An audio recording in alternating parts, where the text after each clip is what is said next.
Hello, it's Eli again. Today I'm here to show you my code and physical hardware for the servo motor. Here's my code.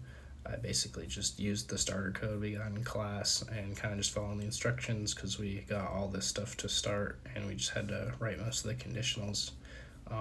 So yeah, I basically just went off the instructions, found what buttons on the remote correlated to what values, and I just did conditional stuff for those. So if the power button is pushed, it'll set the servo angle to 90 degrees. I printed each time I did conditional just to make sure it was working correct. If rewind's pushed, it'll set the servo angle to 0. Fast forward, it'll set it to 180. If the up arrow is pressed, it'll increase the servo angle by a given increment. The increment starts at 10. Down arrow is pushed, it'll decrease by the given increment, and then volume up will increase the increment by 1, volume down will decrease it by 1.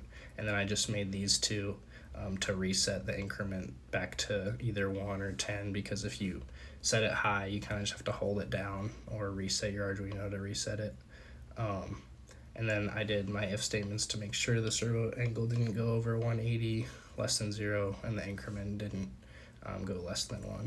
So here's it working. It's a little hard to show, but press the power button, sets it at 90 degrees. Forward sets it 180, back sets it to 0. Up arrow goes up by a given increment.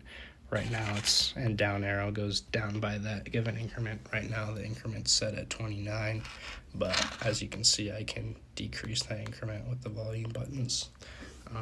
And now it's set at like 18, so I can go up by that amount. And then yeah, that's basically it.